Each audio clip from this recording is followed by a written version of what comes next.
네, 바쁜 일정에도 2021 평창장애 포럼에 참석해 주신 여러분들께 다시 한번 감사의 말씀을 드리겠습니다. 오늘 진행을 맡은 국민의 방송 KBS 아나운서 장웅입니다. 반갑습니다.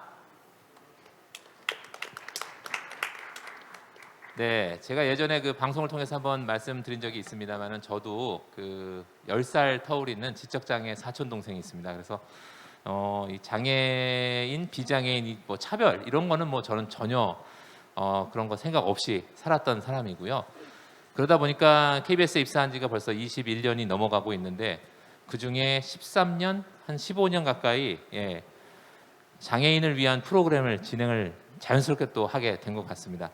그런 인연으로 아마 오늘 이 자리에 또 오게 된 게 아닌가 싶고요. 현재는 또 장애인 먼저 실천운동본부의 홍보대사로도 지금 활동을 하고 있습니다. 자, 누구도 배제되지 않는 세상, 패럴림픽 무브먼트로 물들이다라는 슬로건을 시작한 2021 평창 장애 포럼의 둘째 날이 밝았습니다. 뭐 오늘도 어제의 그 뜨거운 논의에 이어서 코로나 팬데믹 시대의 장애인 인권과 또 스포츠의 현재와 미래라는 주제로 스포츠 인권 정책 다양한 분야의 네 분 패널을 모시고 라운드 테이블을 진행해 보고자 합니다. 라운드 테이블을 진행하기에 앞서서요. 먼저 이번 포럼을 주관해 주신 2018 평창기념재단 우리 유승민 이사장님의 말씀부터 청해 듣도록 하겠습니다. 이사장님을 큰 박수로 맞이해 주시기 바랍니다.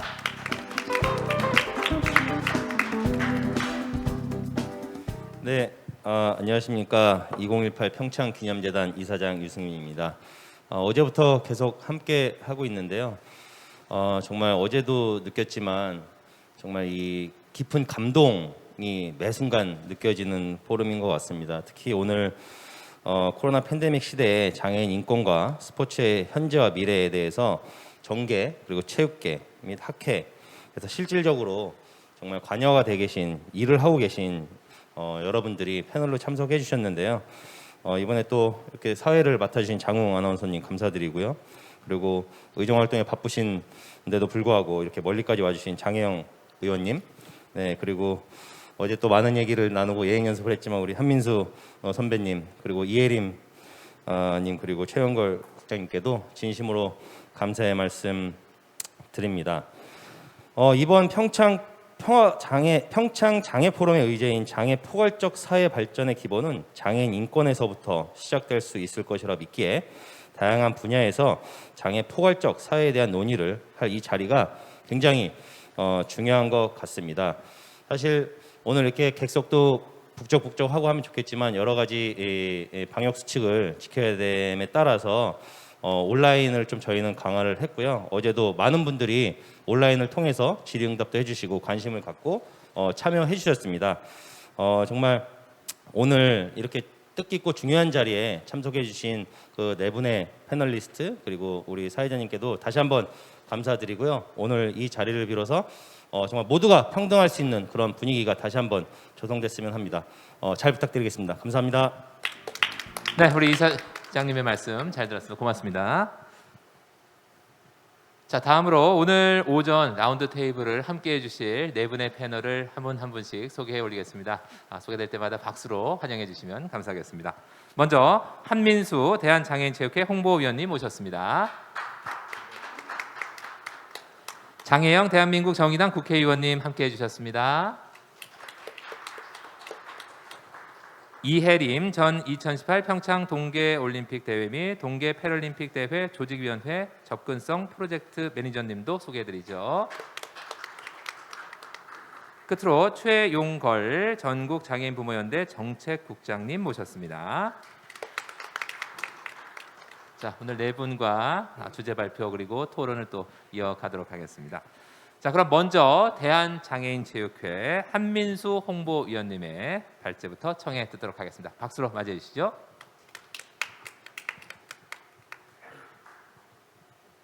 안녕하세요. 전 파라아이스하키 주장 한민수입니다. 2021년 평창 장애 포럼에서 코로나 팬데믹 시대의 장애인 인권과 스포츠의 현재와 미래에 대해 이야기 나눌 수 있는 자리를 마련해 주셔서 정말 영광이고 감사드립니다. 코로나는 장애인 스포츠에도 많은 영향을 미치고 있는 것 같습니다. 아무래도 긍정적인 영향보다는 부정적인 영향이 많았습니다. 2020년 도쿄 패럴림픽 대회의 연기를 포함해서 각종 국제대회나 국제대회도 취소나 연기가 되었습니다. 여전히 예선전이 열리지 못한 종목들이 남아 있습니다. 또한 학생체전이나 동계체전 같이 매년 열려오던 전국 규모 대회가 처음으로 취소되었고 국가대표 선수들이 훈련원에 입촌하지 못하거나 훈련을 중단해야 하는 상황이 벌어졌습니다. 전문체육뿐만 아니라 생활체육에서도 영향을 많이 받았는데요. 각종 시설 운영이 중단되다 보니 관련된 국가사업이나 생활체육 참여를 위한 장애인 편의 지원 등도 줄어들 수밖에 없었습니다. 현실과 문제점에 대해서 말씀을 좀 드려보도록 하겠습니다. 장애인 스포츠는 이러한 사회 위기 속에서 더욱 취약할 수밖에 없는데요. 먼저 장애인들을 더 활동적으로 만들고 사회에 나오게 할 수 있는 체육 활동의 제약은 많은 문제점을 이야기할 수 있습니다. 활동량이 줄고 집에서만 생활하다 보면 심리적으로 위축되고 운동으로 얻을 수 있는 건강상 장점들을 얻지 못하게 되기 때문입니다. 안 그래도 장애인들의 스포츠 참여율은 비장애인보다 훨씬 떨어질 수밖에 없는데요. 코로나로 인해 활동량이 줄어든다는 것은 사회적인 부담이 될 수도 있습니다.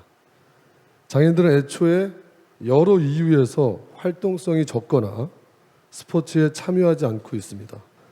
장애인들이 활동할 수 있는 실내외 장소가 적기 때문이고 더 나아가서 운동의 긍정적 효과에 대한 이해 부족이나 정책적 소외를 꼽을 수 있습니다.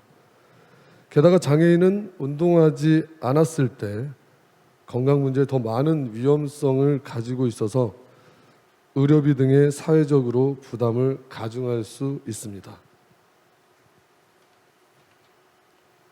코로나19 상황은 여전히 진행 중이고 백신의 보급에도 불구하고 당분간은 현 상황의 유지가 불가피할 전망인데요. 대회 개최 및 체육시설의 운영 불가로 비대면 스포츠 활동 상황에 지속적으로 이어질 것이며 지역 중심 공공체육시설 운영 중단에 따른 장애인 생활체육 활동은 여전히 어려울 것으로 예상됩니다.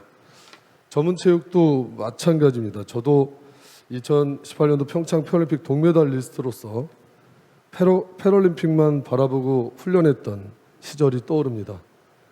대회 취소나 불확실성의 지속은 장애인 운동선수들에게 큰 부담이 될 수밖에 없습니다. 당장 장애인 실업팀이나 지자체의 지원이 줄어들거나 훈련 일수 부족에 따른 수당 미지급이나 일자리 문제가 생길 수 있어서 매우 걱정스럽습니다. 4년 동안 열심히 준비한 목표가 사라진다는 것은 선수들에게 굉장히 힘든 일이고 일자리나 수입이 줄어드는 것은 현실적인 어려움을 이야기하고 있습니다. 꾸준히 훈련하지 못한 것은 선수들의 경기력에 당연히 안 좋은 영향을 미칠 수밖에 없습니다. 미래와 해결책에 대해서 생각해 봤습니다. 어려운 상황이지만 긍정적인 부분과 미래에 관해 얘기해 보려고 합니다. 코로나19 상황은 영상 콘텐츠를 활용한 온라인 체육 활동의 활성화를 만들어냈고 5G, AI 등 과학기술을 접목한 산업이 발달하는 계기가 될 수 있었습니다. 또한 우리의 가정에서 건강을 해치지 않고 활동성을 유지할 수 있도록 현재 그리고 미래의 팬데믹 시대에 장애인들을 지원하기 위해 과학적 지식을 적용할 필요가 있습니다. 이것은 전 세계적으로 노력하고 있는 부분이라고 생각합니다. 대한장애체육회에서도 선수들이 집에서 훈련하거나 생활체육을 배울 수 있는 홈트레이닝 영상을 제작하든지 비대면으로 훈련을 지원할 수 있는 시스템을 도입하고 있습니다. 패럴림픽을 준비하고 있는 운동선수들에 대해 더 살펴보면 개인적으로 저는 장애인 선수들이 코로나를 대처하는 데 있어 최악의 상황은 아니라고 생각합니다. 왜냐하면 많은 장애인 운동선수들은 이미 오래 전부터 어려운 환경을 이겨내면서 훈련하고 있기 때문입니다. 따라서 현 상황에서보다 패럴림픽은 더 잘 이겨낼 수 있는 정신력을 가지고 있다고 믿습니다. 집에서 훈련을 해야 하는 상황이 오면 운동선수들은 정확한 목표를 설정하고 훈련하면서 화상회의 등을 통해 팀원들과 지도자들에게 조언을 구할 수도 있습니다. 심리적으로 어려움에 처해 있다면 심리상담도 줌 같은 프로그램을 이용해서 화상으로 하는 방법도 고려해 볼 만합니다. 장애인 생활체육과 전문체육에 있어서 누구도 배제되지 않게 하기 위해서는 지속적으로 운동에 참여할 수 있는 컨텐츠 제공과 과학적인 지원이 비대면으로 이루어졌으면 합니다. 국가 정책으로 특수 상황임을 고려해서 찾아가는 서비스나 운동선수들의 수당이나 급여 지급에 유연한 정책이 계속 적용되기 바랍니다.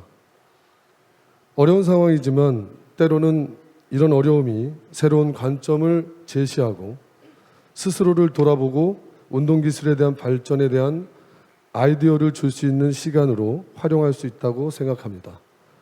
하루빨리 코로나가 종식되어서 일상을 되찾고 건강한 체육 활동을 통해 희망과 용기를 잃지 않고 생활했으면 좋겠습니다. 감사합니다. 네, 고맙습니다. 2018 평창 패럴림픽 파라 아이스하키 동메달리스트 출신답게 역시 그 선수들에 대한 어떤 사랑 또 관심이 좀 넘쳤던 주제 발표였던 것 같습니다. 아무래도 이제 선수 출신이시다 보니까 현재 국가대표 선수들의 올림픽 준비 상황의 어려움에 대해서 아마 누구보다 잘 아시고 그 점을 또 지적을 해 주셨고요. 코로나 시대를 맞이해서 이제 집에서만 생활하다 보니까 아무래도 이제 많은 장애인들께서 활동량이 떨어지고 그것은 또 이제 건강의 적신호로 연결이 되면서 사회 비용까지 증가한다는 내용도 발표를 해주셨습니다. 공공체육시설이 이 문을 닫으면서 또 운동량뿐만 아니라 사회성에도 우리 장애인들이 또 결여되는 그런 문제점도 지적을 해주셨고요. 장애인 체육 선수들이 이제 올림픽을 준비하면서 이제 그 이후 어떤 목표를 또 상실을 하고 또 일자리까지도 연결되는 그런 안타까움도 말씀을 해주셨습니다. 해결책으로는 이제 아무래도 시대가 시대니만큼 온라인 체육의 활성화, 집에서 운동을 할 수 있는 그 프로그램의 개발이 중요하다라는 말씀도 해주셨고요. 또 홈 트레이닝 영상을 좀 제작을 해서 많이 배포해서 우리 운동 선수들이 개인적으로 집에서도 관리를 할 수 있는 프로그램을 좀 많이 활성화 시켜주셨으면 하는 말씀도 해주셨습니다. 끝으로 이제 온라인 비대면 선수 관리 필요성까지 말씀을 해주셨습니다. 다시 한번 대한장애인체육회 한민수 홍보위원님의 발제 잘 들었다는 말씀 드립니다. 고맙습니다. 자, 다음으로는요 정의당 우리 장혜영 의원님의 발제를 청해 듣도록 하겠습니다. 우리 장혜영 의원님은 뭐 누구도 배제되지 않는 방역 체계를 만들기 위해서 코로나 긴급 탈시설 법안을 또 발의하셨죠. 그리고 지금은 장애인 탈시설 자립생활 권리 보장을 위한 입법도 준비하고 계신다고 합니다. 발제 내용 박수로 청해 듣도록 하겠습니다. 네, 여러분 반갑습니다. 저는 21대 국회에서 정의당 소속의 국회의원으로 활동하고 있는 장혜영이라고 합니다. 제가 소속되어 있는 상임위는 기획재정위원회인데요. 상임위에 구애받지 않고 특히나 이런 장애인권의 신장을 위한 여러 가지 입법 활동들에 열심히 매진하기 위해서 노력하고 있습니다. 오늘 이 평창 장애 포럼에서 제가 귀한 시간을 주셔서 여러분께 나누고 싶은 주제는 이 코로나 시대의 장애인권 그리고 그 안에서 국회가 해야 할 역할에 대한 이야기입니다. 이 코로나 이전과 이후로 이제 우리는 새롭게 역사 시대를 나눌 수 있다. 이런 얘기들 아마 많이 하시는 거 들어보셨을 거라고 생각합니다. 벌써 작년 3월 11일에 WHO에서 공식적으로 이 코로나 팬데믹 선언을 한 이후에 뉴욕타임즈의 토머스 프리드만이라고 하는 칼럼니스트가 이런 기고를 했습니다. 이제 우리는 새로운 어떤 역사 시대를 살게 된다. 그러니까 비포 코로나 그리고 애프터 코로나 내지는 뭐 비포 코로나 그러니까 뭐 그렇죠? 애프터 코로나 내지는 뭐 애프터 디지즈 이런 표현을 쓰기도 하는데 우리가 많은 경우에 이런 얘기를 하게 된 것 같아요. 뉴 노멀이라는 얘기를 하기도 하고 정말로 코로나가 그 이전과 이후에 우리의 삶을 완전히 뒤바꿔 놨다 이런 얘기들을 하는데 저는 이 질문을 오히려 다시 바라보는 데에서 얘기를 시작하고 싶어요. 코로나라고 하는 것이 정말로 우리 사회를 이렇게 많이 바꿔 놓았고 이런 컨퍼런스 장조차도 이렇게 많이 바꿔 놓았지만 정말로 장애 인권에 있어서 가장 본질적인 문제 의식을 바꾸어 놓았는가라고 하는 데에서 얘기를 시작을 하고 싶습니다. 그 질문에 대해서 여러분들께서 각자의 답이 있으시겠지만 저는 본질적인 문제는 결코 달라지지 않았다라고 생각을 합니다. 이미 존재하던 불평등, 이미 존재하던 차별이 더 심화되고 새롭게 겪어보지 못한 상황에서 악화된 것이다 라고 저는 현재를 진단하는 게 조금 더 정확한 방법이지 않은가라는 생각을 합니다. 많이들 알고 계시지만 이 코로나19로 인한 국내 첫 사망자는 정신장애 당사자였습니다. 청도 대남병원이라고 하는 폐쇄 정신병동에서 20여 년을 살아야 했었던 그런 장애 당사자였고 이미 굉장히 쇠약해진 상태에서 이런 미증유의 재난이 덮쳐올 때 감염병이 덮쳐올 때 그 위기란 얼마나 가속화되고 얼마나 더 악화되는가에 대해서 우리는 똑똑히 보았고 그 초기부터 지금까지 쭉 이어지는 여러 집단 감염 가운데에서도 이제 장애인 거주 시설은 계속 그런 집단 감염의 어떤 발원지로 여러 가지 안타까운 사례들이 이어지고 있습니다. 그래서 오히려 이 방역이라고 하는 것을 이유로 인권의 영역, 장애인권에서 가장 지켜야 하는 차별 금지의 영역, 혹은 배제하지 않아야 한다고 하는 관점이라는 것이 너무나 쉽게 배제되어 버리는 이제 그런 상황들을 우리는 이 1년간 목도한 바가 있습니다. 유엔 사무총장님이시죠. 안토니오 구테레스 총장님이 이런 말씀을 하셨습니다. 위협은 바이러스이지 사람이 아니다. 그리고 바이러스는 사람을 차별하지 않지만 그 영향은 차별적으로 드러난다라고 하는 굉장히 중요한 얘기를 하셨는데요.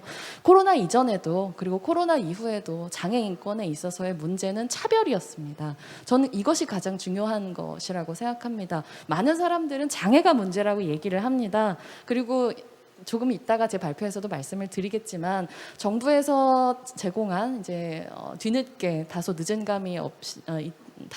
감 있게 발표된 매뉴얼에 있어서도 이 코로나 방역에 있어서 장애인들에 대한 어떤 적절한 대응이 어려운 점은 바로 장애 때문이다라고 하는 방식의 서술을 채택하고 있지만 문제는 장애가 아니라 이미 현존하는 차별이고 이번 감염병 위기를 통해서 더욱 공고해지고 있는 차별이라고 생각합니다. 그렇기 때문에 우리가 이 자리에서 어떻게 우리가 새롭게 한 번도 겪어보지 못한 상황에서도 차별하지 않을 것인가, 어떻게 동등한 인권을 우리가 보장할 수 있는 생활 양식을 새롭게 만들어낼 것인가, 일상의 영역에서, 스포츠의 영역에서, 그 어떤 영역에서라도 말입니다.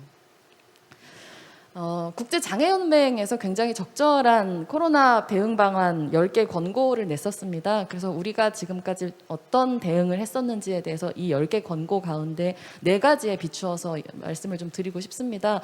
첫 번째로 장애인은 감염 예방법 그리고 공공규제 조치, 서비스 제공 등에 관한 정보를 다양한 접근 가능 형식으로 받을 수 있어야 한다라고 하는 것이 첫 번째 지침입니다. 하지만 중수본에서 이 코로나19에 관련된 이제 정례 브리핑을 할 때 아주 처음부터 수호 통역이 제공됐었던 것은 아닙니다. 정확한 요청이 있었고, 근데 다행히 그 요청에 응답을 했기 때문에 지금 우리가 당연히 수호 통역이 정확하게 제공되고 있는 브리핑을 볼 수 있었던 것이고, 어떤 장애인들에게 어떻게 일상에서 이런 감염병 예방 조치 내지는 방역에 대해서 응대해야 하는지에 대한 명확한 매뉴얼이 제공되지 않았었습니다. 장애 특성에 알맞는 지침이라고 하는 것은 사실은 굉장히 바라기도 어려운 것이었고 1월 20일에 첫 발생 이후에 처음으로 코로나19 이제 첫 발생 감염자가 이제 발생했는데요. 그리고 나서 매뉴얼이 나온 것은 무려 5개월이나 이후의 일이었고, 그리고 그 매뉴얼에 적혀져 있는 내용은 아까도 말씀드렸던 것처럼 굉장히 형식적이었고, 문제는 어떤 이 대응이 어려운 상황의 어려움의 기준을 장애에 두었지 우리의 상황에 두지 않았다고 하는 점에 대해서는 큰 비판이 있기도 했었습니다. 두 번째로 보고 싶은 원칙은 공공규제 조치 시에 장애인을 다른 사람과 동등하게 고려해야 된다라고 하는 부분인데, 아쉽게도 이 부분에 있어서도 우리가 미진함이 좀 있었습니다. 방역의 기본 원칙은 사회적 거리두기입니다. 감염자가 발생하게 되면은 자가격리를 해야 하는 것은 이제 누구나 알고 있습니다. 그러나 모든 사람들이 정말로 이 수칙에 따를 수 있는 환경에서 살아가고 있는가? 시설에 살고 있는 장애인들은 그 방역 수칙을 따를 수 있는가? 그렇지 않았습니다. 오히려 완전히 다른 조치를 받았죠. 그래서 정부는 또 방역을 이유로 이 2020년 2월 28일에 이 사회복지 이용시설들에 대한 휴관을 권고하게 됩니다. 그리고 작년 국감에서 밝혀진 사실인데요. 그래서 전국의 장애인 복지관의 휴관율은 무려 91%에 달합니다. 그러면 그 복지관을 통해서 이용하고 자신의 생활을 누려왔었던 사람들은 다 어디에 있을까요? 아마 많은 경우에 가정에서 오직 그 공공에서 돌봄했었던 돌봄을 다 감당을 했었어야 할 겁니다. 그러나 이제 우리의 현실은 그 가정에서 발생하는 복지 사각지대에 대해서 거의 아무런 대책이 존재하지 않았고, 많은 분들께서 알고 계시는 여러 가지 비극적인 사건들이 일어나기도 했었습니다. 다음으로 격리 시의 장애인 지원 서비스, 활동 지원, 물리적 지원, 또 통신 접근성을 보장해야 한다고 하는 지침 역시 아주 만족스럽지 못하게 지켜졌습니다. 코로나19 확산 초기에 장애인 내지는 이제 지원 인력들의 확진 내지는 자가 격리 시에 어떻게 대응해야 하는지에 대한 그 어떤 정부나 지자체의 책임 있는 지침이나 혹은 방침이 존재하지 않았기 때문에 실제로 그런 급작스러운 자가 격리 상황이 대구에서 발생했을 때 그야말로 현장의 활동가들 내지는 이제 지역의 어떤 자꾸 마스크가 내려가네요.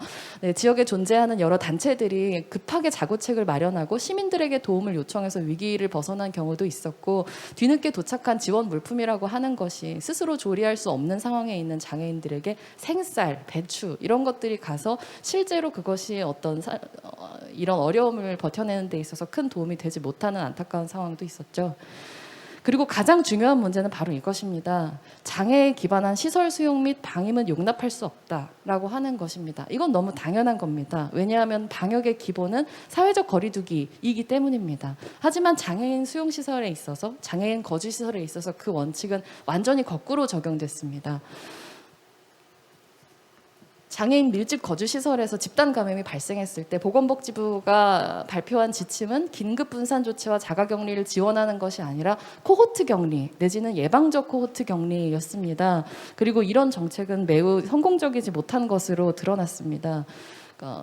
올해 2월 25일 기준으로 장애인 거주시설에서 확진 판정된 이제 장애인들은 177명입니다. 근데 이것은 전체 인구 감염이 1000명 중에서 1.71명이 감염되는 데 비해서 4배나 많은 1000명당 7.08명이나 확진이 되는 그런 놀라운 차별적인 수치를 나타내고 있습니다. 특히나 이제 코로나19 확진자가 발생한 거주시설 20곳에 한정할 경우에 무려 14.5%의 거주인들이 다 감염이 되었고, 대규모 시설이 17곳에 한정하면 무려 감염률은 96.6%에 달합니다. 이것이 의미하는 바는 명백합니다. 코호트 격리라고 하는 것이 방역 조치가 아니라 사실상 감염으로부터 조금도 그 사람들을 지키지 못하고 있다는 것이 드러난 겁니다. 서울시 산하에 존재하고 있는 장애인 거주시설 신화원이라고 하는 곳이 있습니다. 이곳에서도 굉장히 집단 감염이 발생했습니다. 117명 가운데 76명의 감염자가 발생을 했었고, 긴급 분산 조치를 굉장히 많은 장애인 단체들의 노력으로 겨우 이루었지만 2주 격리가 끝났다라고 하는 이유만으로 다시 입소하는 그런 조치를 하고 있습니다. 이런 상황에 대해서 어떤 책임감을 가지고 우리는 대응해야 할 것인가, 이게 저는 지금 우리가 마주하고 있는 장애인 인권의 현실이라고 여러분께 말씀을 오늘 드리고 싶습니다. 정리하자면 우리가 코로나 이전부터 마주해 왔었던 장애인 인권의 여러 문제들이 있습니다. 이동권의 문제, 노동권의 문제, 교육권, 정보 접근권, 그리고 탈시설, 차별받지 않을 권리, 무수한 주제들이 있습니다. 코로나 시대가 됐다고 해서 마치 모든 이슈가 코로나 방역으로 쏠려가는 것에 대해서 저는 별로 동의하지 않습니다. 우리는 지금까지 마주해 왔었던 문제 위에서 코로나를 바라봐야 된다라고 생각을 합니다. 그리고 그 모든 것의 원칙은 문제는 장애가 아니라 차별이다라고 하는 부분이고요. 국회에서 해야 되는 노력들이 굉장히 많은데 간단하게 말씀드리면 일단 코로나 상황에서 시설에서 집단 감염이 발생했을 때 원칙은 코호트 격리가 아니라 당연히 긴급 분산 조치이고 긴급 탈시설이다라고 얘기하는 법안이 제가 대표 발의해서 지난주에 발의를 했습니다. 그리고 작년에 세계 인권 선언을 기념하는 인권의 날에 탈시설 지원법을 이제 더불어민주당 최혜영 의원님 대표 발의자로 하여서 지금 국회에 올라와 있습니다. 이런 법안들에 있어서 국민적인 어떤 커다란 공감대가 만들어지는 것이 또 이런 코로나 위기 상황을 우리의 하나로 더 차별 없는, 배제하지 않는, 누구도 배제당하지 않는 그런 사회로 나아가는 계기가 될 수 있다고 생각합니다. 제가 일단 준비해온 얘기는 이 정도이고요. 나머지 얘기는 이따 토론 시간에 좀 더 자세하게 말씀드리겠습니다. 경청해 주셔서 감사합니다. 네, 장혜영 의원님 말씀 잘 들었습니다. 코로나19 시대 장애인권의 역사적 분기점인가라는 질문으로 시작을 하셨는데, 본질적인 문제는 아직까지 해결되지 않고 있다라는 내용이었고요. 국내 첫 사망자 청도의 대남병원 말씀을 해주시면서 폐쇄 정신병원 병동의 불평등 또 차별의 문제점도 지적을 해주셨습니다. 국제장애인연맹에서 발표한 10가지 이 매뉴얼 중에 특히 장애인을 중점적으로 한 내용들 짚어주셨고요. 국회 역할까지 마무리를 해주셨습니다. 자, 2021 장애 포럼은 유튜브 라이브로 진행되는 온라인 포럼입니다. 행사 기간 중에 온라인 참석자를 대상으로 포럼 참여에 대한 여러 가지 이벤트가 진행되고 있는데요. 지금 많은 분들께서 함께 해주고 계신다고 합니다. 2018 평창기념재단 공식 인스타그램을 태그하시면요, 샵 PDF 2021, 샵 2021 평창장애포럼 등 스크린에 있는 해시태그와 함께 유튜브 시청 인증샷을 올려주시거나 아니면 유튜브 채팅창에 열정 넘치는 질문과 이메일 주소를 남겨주시면 저희가 추첨을 통해서 소정의 선물도 드릴 예정이니까 많은 분들께서 함께 해주시길 다시 한번 부탁드리겠습니다. 자, 다음으로는요, 전 2018 평창 동계올림픽 대회 및 동계 패럴림픽 대회 조직위원회 이혜림 접근성 프로젝트 매니저님의 발제를 청해 듣도록 하겠습니다. 현재는 한국장애인개발원 인사혁신팀의 과장으로 재직 중이십니다. 박수로 청해 듣겠습니다. 반갑습니다. 오늘 2018 동계 패럴림픽 유산으로 이제 진행되고 있는 장애 포럼에 이제 3년 만에 다시 오게 됐는데요. 이번 시간에 제가 과거 얘기를 좀 이제 많이 하더라도 저희가 이제 과거의 그런 저희의 노력과 성과를 통해서 어떻게 현재의 그 장애인 체육과 이 포스트 코로나 시대에 적용할 수 있는 그런 정신이나 가치들 위주로 좀 살펴보고자 합니다. 여러분 2018 평창 동계 패럴림픽 대회를 기억하십니까? 이 대회가 지나고 나서 여러분들의 가슴속에 남는 것이 있으신지요? 아마 다 다르실 거예요. 다 각자의 분야에서 모두의 힘을 합해 준비해온 이 평창 동계 패럴림픽 대회가 이제 마친 지가 이제 3년이 됐습니다. 그 당시에는 저희가 이제 역사상 그 동계 패럴림픽 역사상 최대 규모 그리고 흥행을 이뤄냈고 평화 올림픽의 열기를 이어서 패럴림픽도 북한이 최초로 참가하는 또 평화 패럴림픽을 이뤘죠. 그때의 영광을 이제 생각을 해보면 아직도 가슴이 뛰는데 저희는 그 패럴림픽 준비할 때 이제 슬로건이 하나 있었습니다. 그 슬로건이 뭐냐면 패럴림픽의 성공이 진정한 올림픽의 완성이다. 이 말이 늘 가슴에 간직하면서 패럴림픽을 준비했어요. 패럴림픽이 잘 돼야 진정한 올림픽의 성공이라고 할 수 있다. 저희가 늘 이제 세우던 대원칙이 있었는데 그게 Same occur, two games입니다. 하나의 조직이 올림픽과 패럴림픽을 동시에 준비했습니다. 올림픽을 준비하는 조직 따로, 패럴림픽을 준비하는 조직 따로 있는 것이 아니라 그 하나의 조직이 장애인도 알아야 되고 비장애인도 알아야 되고 모두를 포용할 수 있는 이해와 그 마인드가 있어야만 저희가 진정한 패럴림픽의 성공을 할 수 있다라는 그 이 대원칙 하에 준비를 했는데요. 이 부분은 지금 현재 그 코로나 정책을 세우는 정부에게도 마찬가지로 적용되는 것인 것 같습니다. 장애인 정책, 비장애인 정책 따로 만드는 게 아니라 저희가 하나의 정부가 모든 국민을 위해서 만드는 것이기 때문에 그 국민들, 장애인을 배제하지 않는 국민들에 대한 이해가 필수적일 것입니다. 그리고 저희가 하지만 좀 힘들었던 점은 이 대원칙이 있음에도 불구하고 늘 패럴림픽은 올림픽에 좀 소외받는 약간은 뒷전인 우선순위에 밀리는 그런 부분이 있었어요.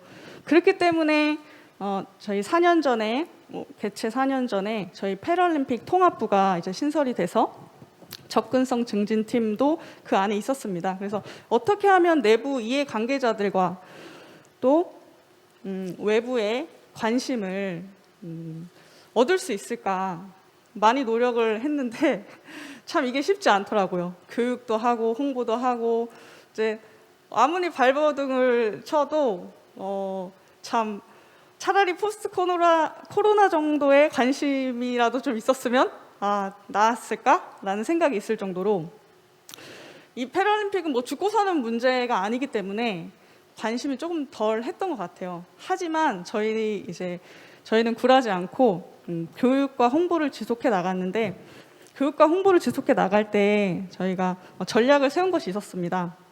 그 전략은 통합은 최대화하고 전환은 최소화하는 것입니다.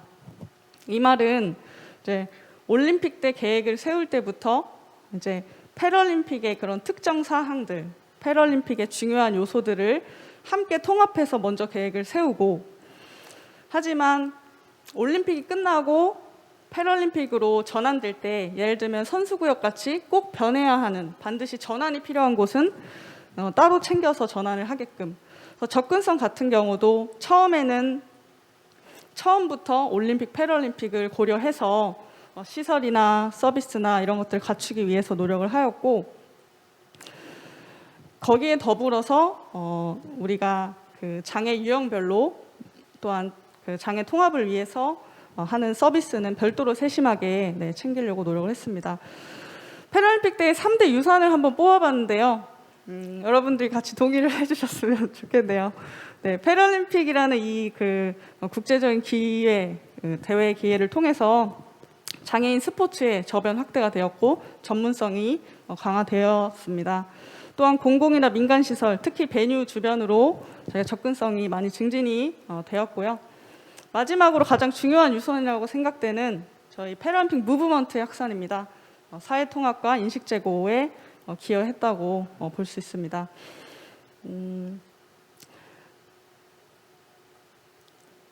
저희가 이 유산 중에 좀 이제 들여다보고 싶은 부분들이 있는데요.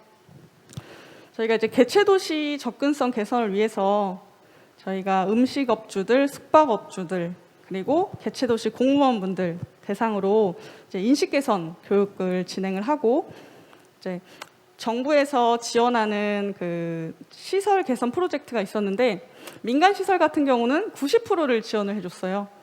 그 자부담 10%만 내면 이제 그 접근 관련한 시설, 뭐 경사를 설치한다든지 화장실을 개보수한다든지 뭐 출입문을 자동화한다든지 입식 테이블을 설치한다든지 그런 소소한 개선을 받을 수 있는 지원이 있었고 공공 화장실 같은 경우는 그 정부 100% 지원으로 실시가 되었습니다.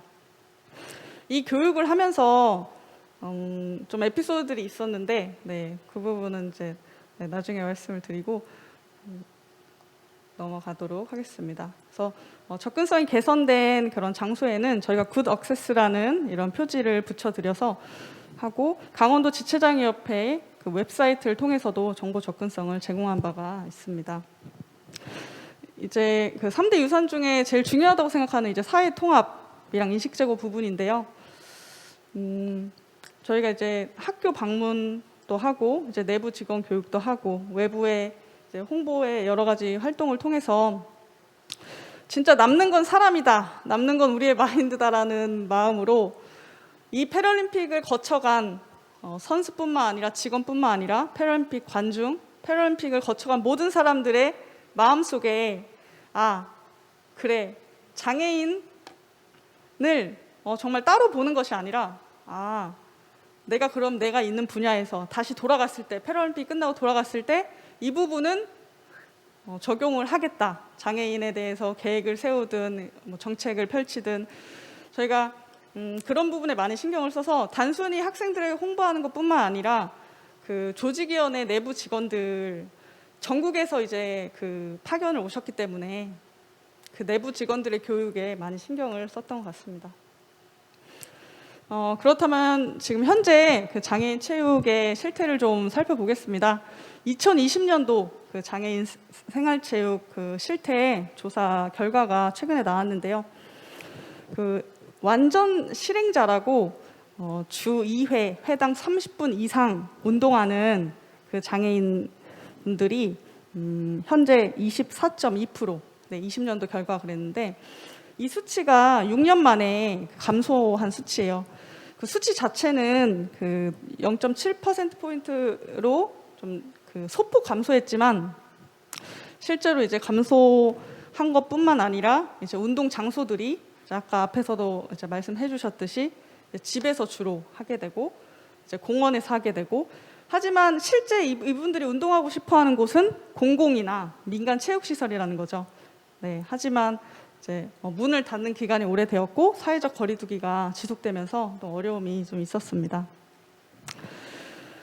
2018 평창 동계 패럴림픽의 유산을 이어가기 위해서 이제 그 정부 합동으로 장애인 생활체육 활성화 방안을 내놓았는데요. 이 정책을 이제 들여다보면 22년까지 그 생활체육 참여율을 30%까지 끌어올린다 이렇게 되어 있어요. 22년이면 이제 얼마 남지 않았는데요. 단순히 참여하는 퍼센트 자체가 이제 중요하다기보단 이 생활체육을 정말 제대로 활성화를 시켜서 생활체육이 기반이 잘 되면 그것이 곧 전문체육의 그 진입 기반이 될 수 있을 거라고 생각해요. 생활체육에서 내가 확실히 흥미를 느끼고 내가 해봐야겠다라는 걸 느낀 분이 또 이제 선수가 이제 되는 그 길에 접어들게 되시거든요. 그래서 생활체육의 발전을 굉장히 중요하다고 이제 생각하고 있습니다. 앞에서 이제 말씀하셨던 것 같이 요즘 비대면 영상 프로그램이 많이 개발되고 있는데 이제 좀 아쉬운 점은 공공에서는 열심히 이제 개발을 하고 있어요. 근데 이제 민간에서 나오는 요즘 이제 그 피트니스 코칭 프로그램이라고 AI 시스템이랑 연동이 돼서 내가 하는 동작이 이제 화면에서 또 따라하게 되고 그것을 통해 바로바로 피드백 받을 수 있는 스마트 홈트 시스템이 유행이거든요. 근데 그런 이제 민간에서 개발한 시스템들이 사실상 그 장애 통합이 되어 있지 않은 것이죠. 이제 그런 부분들이 좀 많이 아쉬운 부분입니다. 그 개발자나 그 관련 이해관계자들의 마인드의 문제도 있겠지만 마인드 문제와 뭐 수익성의 문제 여러 가지 문제가 있겠죠. 하지만 진정한 통합이 이런 그런 일상에서 정말 무엇을 따로 개발하고 장애인을 위해 뭘 특별한 걸 준비하는 것이 아니라 모두가 사용할 수 있는 뭐 스마트 홈트도 개발이 되고 그런 부분들이 공공에서도 좀 적극적으로 같이 민간과 협업해서 개발을 해 나갔으면 좋겠습니다. 아까 그 뭐 매뉴얼 얘기를 하셨는데 제가 다시 평창으로 한번 돌아가서 이제 마무리를 해보려고 합니다. 저희 평창 2018년도 개최 4년 전, 네, 한 3년 반 정도에 전에 만들어진 접근성 매뉴얼이에요. 물론 이제 매뉴얼 특성상 다 들어가지 않고 부족한 점은 있을 것입니다. 하지만 이 매뉴얼이라는 거는 이제 반드시 나와줘야 됩니다. 사전에 그 분야별로 패럴림픽을 어떻게 준비하고 분야별로 숙박 수송 어떻게 해 나갈 것인지의 매뉴얼인데 지금 코로나 시대에 우리가 뭐 늦게 개발됐다고는 하지만 지금이라도 제대로 만들어놔서 포스트 코로나 시대에 코로나가 아닌 다른 또 재난이 올 수 있겠죠. 그런 것에 대해서 대비를 했으면 좋겠는 바람입니다. 여러분 마지막 그림을 한번 보고 마치겠습니다. 이게 유튜브 보시는 분들에게도 보이는지 모르겠어요. 네, 여기 계신 분들이라도 보이셨으면 좋겠는데 이제 저희가 교육할 때 많이 보여드렸던 그림이에요. 그래서 음료수가 이제 한쪽은 가로로만 종류별로 가로로만 되어 있고 오른쪽은 이제 세로로 되어 있어요. 그래서 이 접근 가능한 서비스라는 것은 어려운 것이 아닙니다. 조금의 생각의 전환이 이제 접근 가능하게 하는 건데요. 가로로 이제 배열되어 있는 음료수는 높이 있는 음료수는 아마 이제 마시기가 좀 어려울 수 있겠죠. 뭐 키가 작은 분이시나 뭐 휠체어 사용자나. 하지만 요거를 세로로 배열로만 바꿔놓으면 뭐 키가 작든 크든 뭐 자기가 원하는 대로 다 집어 마실 수가 있어요. 그래서 이건 하나의 예인데 너무 이 장애인에 대한 서비스 그리고 이렇게 다가가는 것을 또 뭐 행정하고 정책을 세우는 것을 뭐 어렵게 생각하지 않으셨으면 좋겠고 처음부터 저렇게 세로 배열로 해놓으면 나중에 가로로 했다가 또 장애인이 오네 이러면서 뭐 세로로 다시 바꿀 필요가 없다는 거예요. 더 행정력이 더 효율화되고 더 좋은 결과를 얻을 수 있기 때문에 이 그림을 보여드리고 시간이 초과가 많이 되어서 이제 마치겠습니다. 네, 감사합니다. 네, 고맙습니다. 이혜린 매니저님의 좋은 발제였습니다. 벌써 3년이 됐네요. 2018 평창 장애인 올림픽 패럴림픽 대회 얘기로 이제 시작을 해주셨는데 개최 도시의 접근성 개선 사례를 통해서 이 사회 통합과 인식 제고에 대한 말씀이 이어졌었고요. 그리고 2020년 장애인 생활체육 실태도 짚어주셨습니다. 마지막에 음료수 배열, 그거는 저도 다시 한번 생각하게 하는 멋진 영상이었던 것 같습니다. 자, 이제 끝으로 최용걸 전국 장애인 부모연대 정책국장님의 발제를 듣도록 하겠습니다. 그리고 국장님은 장애인 차별금지 추진연대 그리고 탈시설 정책위원회 등을 거쳐서 2018년부터 전국 장애인 부모연대 정책국장으로 재직 중이십니다. 박수로 발제 내용 듣도록 하겠습니다. 네, 안녕하세요. 전국장애인 부모연대 정책국장 최용걸입니다. 제가 오늘 말씀드릴 내용은 코로나 기간 발달장애인과 그 가족이 삶이 어떠했는지에 대해서 말씀을 드리려고 준비를 했었는데요. 제가 이렇게 연사로 초청을 받았을 때 굉장히 우려했던 사항이 있습니다. 명단을 보니까 장혜영 의원님이 나오시더라고요. 그래서 결국 내용이 겹칠 것인데 굳이 제가 나와야 되냐라고 이렇게 질의를 했을 때 평창에서는 괜찮다라고 나와서 얘기를 나눠줬으면 좋겠다라고 해서 용기를 내서 이렇게 나왔는데요. 우려가 현실이 돼서 장혜영 의원님이 제가 할 얘기들을 이미 많이 얘기를 해주셔서 제 원고 내용과 상관없이 10분 동안 발달장애인과 그 가족이 코로나 기간 동안 어떠한 어려움들이 있었는지 말씀드리고자 합니다. 제가 발달장애인과 그 가족의 삶에 대해서 관심을 갖기 시작한 것이 1991년도니까요. 올해 거의 이제 30년이 되어 갑니다. 제가 직간접적으로 여러 가지 활동들을 해왔었는데요.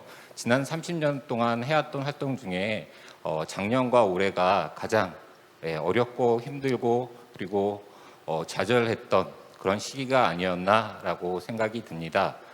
코로나 기간 동안 발달장애인과 그 가족이 얼마나 힘들었는지 저희가 설문조사도 해서 그 내용들을 공유하는 것도 필요하겠지만 이 짧은 시간에 내용은 다 공유할 수 없겠고요. 장혜원 의원님께서 말씀하셔 주셨던 비극적인 사건을 함께 공유하면 얼마나 힘들었는지 더 잘 설명될 수 있을 거라고 생각이 듭니다. 코로나19 지역 확산이 지난해 2월 말부터 시작되면서 정부는 이제 사회적 거리두기를 시행하기 시작했고요.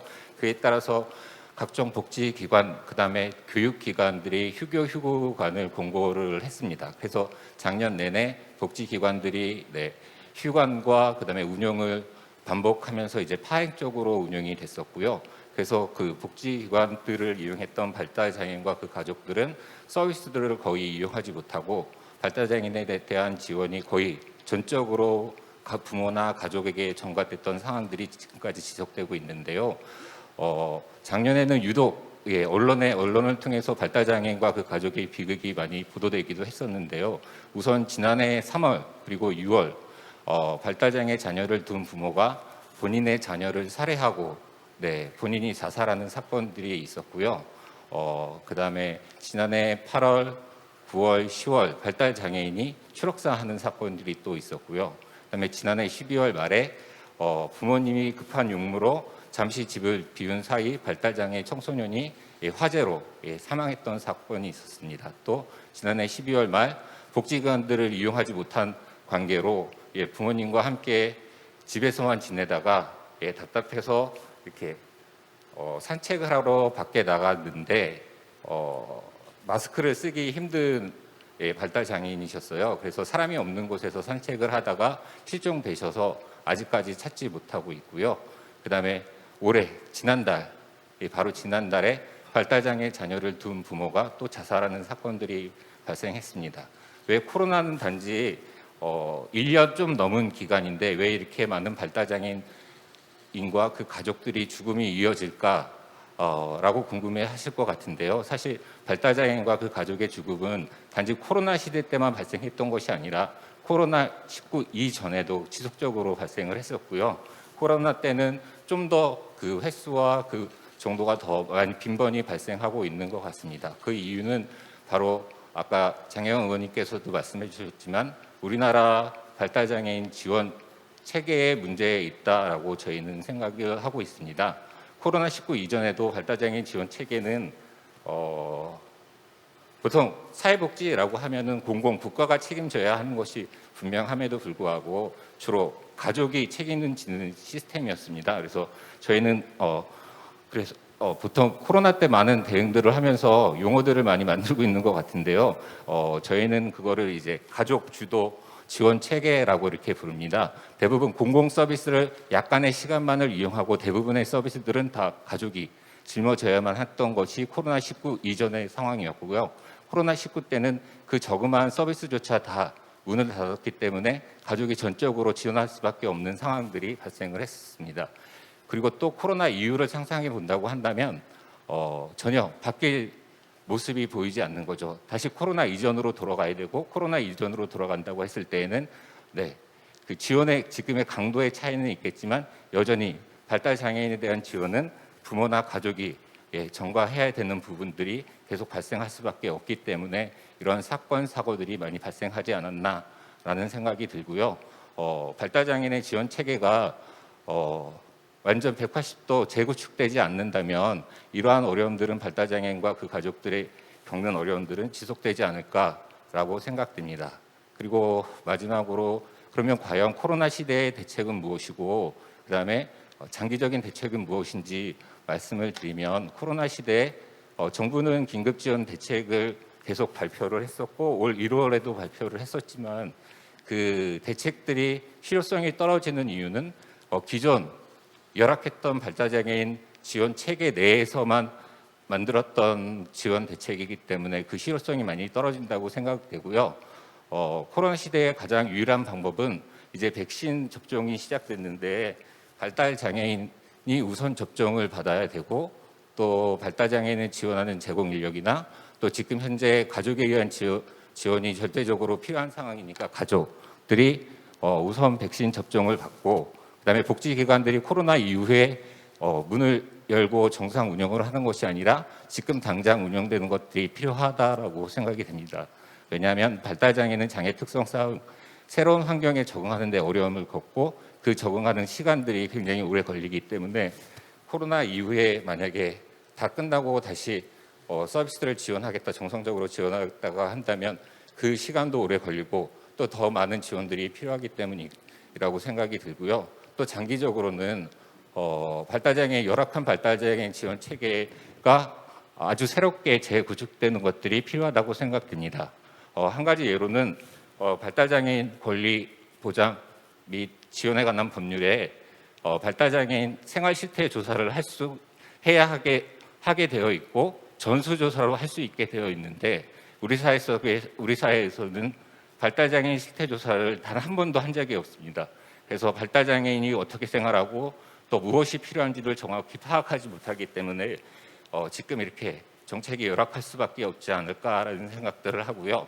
우선적으로는 발달장애인 생활실태 전수조사를 실시하고 그 결과에 따라서 발달장애인이 무엇을 필요로 하는지 그 욕구에 맞게 서비스 지원 체계를 개편하는 것이 발달장애인과 그 가족의 죽음을 막을 수 있는, 그리고 발달장애인과 그 가족이 일상생활을 회복할 수 있는 유일한 방법이지 않을까 생각합니다. 네, 이상 마치겠습니다. 네, 고맙습니다. 전국장애인 부모연대 우리 최용걸 정책국장님의 발제까지 들어봤습니다. 코로나 시대를 살아가고 있는 우리 발달장애인 가족들의 사례를 통해서 그분들이 처한 현실과 그 앞으로의 어떤 대책이 필요한지까지 말씀을 다 해주셨던 것 같습니다.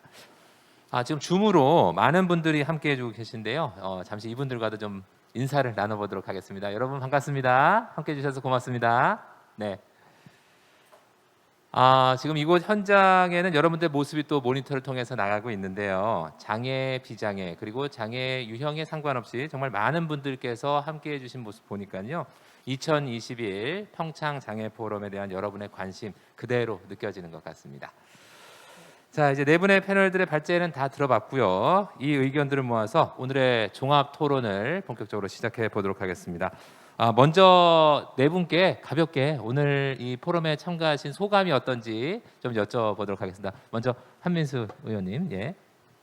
예, 먼저 아까도 말씀을 드렸지만 이런 귀한 자리에 초대받아서 또 제가 부족하지만 현재 느끼고 있는 부분들 또 소속된 부분에서 이야기를 나눌 수 있게 해주셔서 정말 영광이고 감사하게 생각합니다. 예.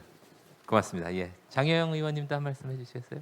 네, 정말 저도 이렇게 뜻깊은 자리에서 함께 여러 가지 각도에서 또 장애 인권, 또 장애 체육의 미래에 대해서 이야기할 수 있게 된 점에 대해서 기쁘게 생각하고요. 오늘 라운드 테이블뿐만 아니라 이어지는 세션들에 대한 기대도 매우 크게 가지고 있습니다. 네, 고맙습니다. 이혜린 매니저님도. 네. 네, 감사합니다. 제가 계속 장애인 스포츠 분야에서 이제 행정 업무를 하다가 지금은 이제 그 보건복지부 쪽에 그 장애인 복지 정책 지원하는 이제 그 기관에서 행정을 하고 있어요. 이게 사람이 이제 중요하다는 게 이제 제 자신을 많이 돌아보게 됩니다. 그래서 그 평창의 그 경험, 내가 가진 그 인식의 전환이 된 내가 장애인 복지 분야에 가서 더 이렇게 기여를 해야겠다라는 다짐이 새롭게 되는, 다짐과 열정이 다시 살아나는 이 장애 포럼이 되고 있어서 너무 기쁘고, 또 이 모든 세션과 포럼 통해서 실질적인 좀 발전 방안이 좀 나왔으면 좋겠습니다. 네, 초대해 주셔서 감사합니다. 네, 고맙습니다. 최영걸 국장님도 한 말씀 해주시죠. 네, 초대해 주셔서 감사하고요. 네. 하나 안타까운 건 좀 주제를 저한테 가벼운 거를 주셨으면, 발달장애인의 문화체육에 관한 주제를 주셨으면 좀 울컥울컥하지 않고 잘 발제할 수 있었지 않았을까라는 생각이 들고요. 가장 어렵고 회피하고 싶은 주제였기에 좀 발표하다가 울컥울컥했던 부분이 있더라도 양해 부탁드립니다. 네, 감사합니다. 네, 고맙습니다. 네 분의 이제 소감을 한 말씀씩 들어봤는데요. 이제는 공통 질문과 또 각 분야별 질문을 제가 여러분들을 대신해서 좀 전해드리도록 하겠습니다. 자, 먼저 우리 한민수 위원님, 본인이 속한 분야에서 예전에는 선수 생활 하시다가 지금은 매니지먼트 또 회사를 또 차리셨는데, 코로나19 이전과 이후에 가장 큰 변화는 뭐라고 생각하시는지요?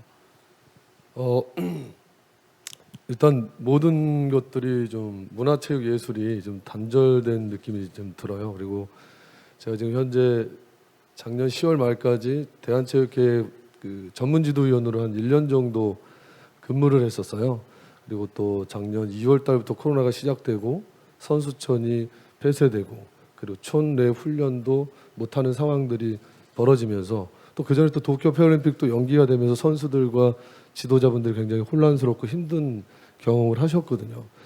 그렇게 10월 말까지 있다가 갑자기 제가 또 그 예술 쪽으로 해서 장애인 전문 엔터테인먼트를 차렸는데, 사실 작년 10월 말에 저희 아티스트들이 그 홍대 길거리 패션쇼에 그 오디션에 통과를 했었어요. 8명이.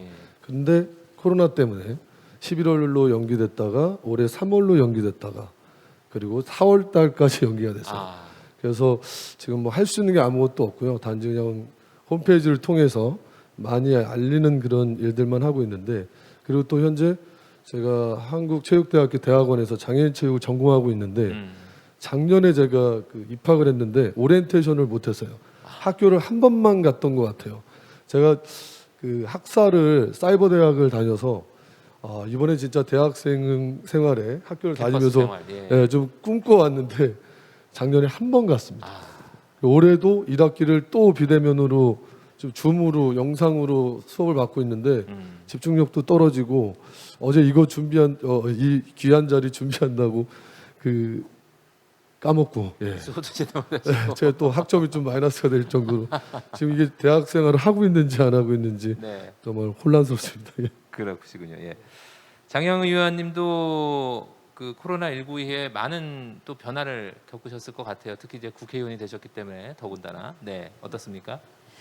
그렇죠. 아무래도 이제 1년여를 이 코로나19와의 싸움을 하면서 가장 중요한 이제 키워드는 이런 감염병 위기 상황에서 국가의 역할은 무엇인가, 그리고 공공성이란 무엇인가에 대해서 아주 많은 사람들이 다시 생각하게 되었다는 점인 것 같아요. 그래서 어떻게 지원하는 것이 가장 잘 지원하는 것인가, 뭐 보편인가 선별인가 이런 지난한 논쟁에 대해서 굳이 이야기하지 않는다고 하더라도 가장 취약한 사람들을 보호하기 위해서는 모두를 보호하는 수밖에 없다라고 하는 경험을 했다는 점에서 굉장히 의미가 있다는 생각을 많이 하게 됩니다. 또 국회도 국회지만 저 또한 이제 장애 가족의 일원으로서 이제 저와 이제 저의 발달장애가 있는 여동생이랑 둘이 이제 살고 있는데요. 그러니까 사실상 저희 하다못해 국회의원이라고 하더라도, 그러니까 제가 자가격리에 들어가거나 혹은 동생이 자가격리에 들어가는 상황은 정말 속수무책이기 때문에 직업의 특성상 많은 분들을 만나고 이제 조심하지만은 집에서 돌아가면 동생을 또 지켜야 되는 사람으로서의 위기감 같은 것들도 사실은 늘 있었다, 그런 생각이 듭니다. 예. 우리 이예림 과장님은 코로나19 이후에 어떤 점이 가장 많이 변화가 됐을까요? 뭐 이제 저의 변화는 실제로 코로나19의 상황에서 현장에서 많은 지금 뭐 발달장애와 가족 얘기도 하셨지만 그런 분들하고는 비교가 되지가 않아서 말씀드리기가 너무 부끄러운 마음이 있어요. 그 행정을 하는 사람으로서 이제 사무실에서 일을 이제 하면은 이 코로나19가 뭐 아무리 심각하다고 떠들지만 이제 사무실에 이제 있는 사람은 그 사무실에서 일을 하면 되고, 코로나를 피해서 뭐 재택을 해도 되고, 온라인으로 이제 현장에서 못하는 서비스를 이제 하면 되고, 어쨌든 대안들이 있어요, 다. 그래서 변화는 있지만 그 변화에 대해서 이제 말씀을 듣고 하니까 저도 많이 이제 반성과 이제 고민을 하게 되는데, 아무래도 이제 저희 쪽에서 저는 이제 현재는 이제 인사 업무를 담당을 하고 있어요. 그래서 장애인 채용이나 이제 고용 같은 부분에서는 특별히 더 신경을 쓰는 부분들, 코로나를 맞이해서 뭐 방역은 당연하고요. 근데 가장 크게 변화한 거는 이제 업무 방식의 변화인 것 같아요. 그래서 기존에 좀 소극적으로 하던 업무를 이제 좀 더 적극적으로 이제 해 나가고, 현장의 목소리를 듣는 데 더 집중하고, 또 저희 한국장애인개발원에서 이제 복지 서비스를 제공하는 이제 사업 파트, 이제 그 파트에서도 이제 서비스를 제공하는 방식이나 방법들에 대한 변화들도 이제 많이 생기고 있고요. 그래서 어쨌든 네, 업무 혁신이 가장 큰 변화가 아닐까 싶습니다. 네, 알겠습니다. 우리 최용걸 국장님은 어떤 점이 가장 많이 변화가 됐습니까? 네. 여러 그닥 많은 변화도 없는 것이 아닌가라는 생각도 들지만, 또 하나의 변화가 있을 수 있다라고도 생각이 드는 것은요. 우선 개인적으로는 우울증이 심해지는 것 같습니다. 지난해 대응을 하면서 그래서 밤새 이제 매일 밤마다 눈물로 씻어오는 것 같고요. 그다음에 이제 발달장애인과 그 가족에 관련된 부분에 보면은 그동안 부모연대나 많은 발달장애인과 그 가족들이 지금 현재 한국 사회 발달장애인 지원 체계가 굉장히 열악하고 이 체계의 변화가 필요하다라고 계속적으로 주장하고 요구해 왔음에도 불구하고 그동안 사회나 아니면 정부는 묵묵부답이었었는데, 코로나로 인해서 많은 비극적인 아픔이 있었지만 코로나로 인해서 발달장애인과 그 가족에 대한 지원 체계가 한국 사회가 매우 열악하다라는 것들이 명백해진 부분, 그리고 조금씩 사람들이 인식해 가고 있다는 부분들이 좀 변화라면 변화일 수 있다고 생각합니다. 네, 알겠습니다. 뭐 저는 개인적으로 이제 방송을 하다 보니까 예전에는 이런 칸막이 같은 게 없었거든요. 뭐 지금은 방역 수칙 때문에 어쩔 수 없이 칸막이도 하고 마스크도 착용하고 그러기 때문에 그 연사분들을 모시면은 그분들 말씀이 잘 안 들려요. 마스크를 쓰고 있기 때문에 발음이 명확하게 들리질 않고 칸막이가 있기 때문에 이게 사회적 거리두기가 아니라 인간적 거리두기가 막 되는 것 같아서 그게 가장 안타까웠었거든요. 방송을 하면서 아마 많은 분들께서 그 점을 또 느끼시지 않을까 싶고 그런 점에서 아마 우리 장애인들은 더 배제가 되지 않나 또 더 그런 차별을 받지 않나라는 생각도 해보게 됩니다. 자, 이번에는 네 분께 이제 좀 그 개별적인 질문들도 한번 드려볼게요. 먼저 우리 한민수 홍보위원님, 장애인식 개선과 관련해서 뭐 운동 선수로서 아니면 또 지도자로서 많은 에피소드가 좀 있으실 것 같은데 어떻습니까? 네, 많이 있습니다. 예. 제가 평창 패럴림픽 패럴림픽 끝나고 바로 은퇴를 했거든요. 제가 두 가지 목표가 있었는데 장애인식 개선 강사가 되고 싶었고 또 하나는 장애인 선수 출신의 지도자가 없었어요. 그래서 지도자가 되고 싶은 두 가지 목표가 있었는데 그래서 제가 은퇴 후에 바로 그냥 미국으로 넘어가서 그 하키하면 또 미국이잖아요. 그래서 거기에서 레벨 5까지 수료를 하고 왔어요. 와서 첫 번째 이제 제가 바로 국가대표 감독 코치가 된 건 아니고요. 그 어린 신인 선수들을 가르치는 코치를 하게 됐는데, 중요하죠. 예. 네, 그 친구가 그 당시 지금 중학교 1학년인데 5학년 때 처음 만났는데 저랑 장애가 같았어요. 대퇴 절단 장애를 가졌는데 저를 보면서 첫 번째 이제 라카룸에서 저희가 이제 저지를 이렇게 운동복을 갈아입잖아요. 근데 그런 얘기 하더라고요. 코치님 괜찮아요. 뭐가 그래도 우리는 살았잖아요. 이런 얘기를 하는 거예요. 5학년이 그래서 제가 놀래가지고 우리가 절단이 됐지만 절단 장애를 갖고 있지만 살았으니까 괜찮다는 거야. 그랬더니 맞아요. 저는 한민수 코치님이 좋아요. 왜? 저를 웃게 하니까요. 그런 얘기를 하는 거예요. 그래서 제가 그 연습이 끝나고 숙소에서 오면서 그런 생각을 했어요. 저는 2살 때 장애를 가져서 30살 때 또 절단 장애를 갖게 됐지만 저는 학창 시절을 많은 놀림을 받으면서 지냈었어요. 그래서 친구들하고 싸우고 나면 좀 편해지고 뭐 이런 누구도 어떻게 살아라라고 가르쳐 준 분이 없어요. 근데 이 아이가 5학년인데 이제 그렇게 성장해 갈 거잖아요. 그게 걱정이 돼서 어떻게 이 아이를 제가 좀 바르게 또 올바른 생각 갖고 이 혐오 세상을 이겨낼 수 있을까라는 고민을 하다가 물어봤죠. 야, 넌 학교에 약 올리는 사람 없어? 했더니 있대요. 그 이름 대봐. 생각보다 많았어요. 7명의 이름을 적는 거예요. 그래서 제가 생각을 했죠. 싸우는 법을 가르쳐 줄까? 아, 그건 또 아닌 것 같고 그래서 제가 찾아가서 장애인식 개선 강의를 해야 되겠다. 그래서 그 아이들 5학년 학생들 전교 학생들 앞에 지민이의 썰매 타는 멋진 모습을 영상을 보여줬어요. 그리고 제가 그 1년이 지나고 나서 그런 얘기를 했어요. 갑자기 지민아 이제 6학년이 됐는데 너희 아이들이 놀리는 애들이 있어? 친구가? 그랬더니 한 명도 없대요. 그런 말을 듣고 저는 스포츠를 통해서 세상 살아가는 자신감을 얻었거든요. 우리 지민이도 이 스포츠를 통해서 장애인식 개선을 통해서 세상 살아가는데 자신감을 갖고 살아가겠구나라는 그런 마음이 있어서 그 친구를 보면서 제가 좀 더욱더 더 장애인식 개선에 있어서 스포츠를 통해서 인식 개선에 더 열심히 해야 되겠다라는 생각을 했습니다. 예, 맞아요. 요즘 뭐 조기 교육 얘기하지만 수학 더 배우고 영어 더 배워서 뭐 합니까? 장애인식 개선 교육을 어렸을 때부터 받으면은 더 멋진 사회인으로 나중에 아이들이 성장할 수 있는 거고 그게 이제 또 차별 없는 세상이 될 테니까요. 말씀 잘 들었습니다. 우리 장혜영 의원님 같은 경우는 뭐 예전에는 정말 일반인으로서의 삶을 살다가 지금은 입법기관인 국회로 들어가셨어요. 정말 많은 변화가 있었을 것 같은데 좀 말씀해 주신다면요. 네, 사실 그 이전에도 그러니까 시민 한 사람 한 사람이 여기 앉아 계신 분들도 그렇고 함께 보고 계신 분들도 그렇지만 다 시민으로서의 정치를 하잖아요. 그런 일상에서 뭐 투표를 하기도 하고 뭐 혹은 권리에 대해서 목소리를 내기도 하고 네.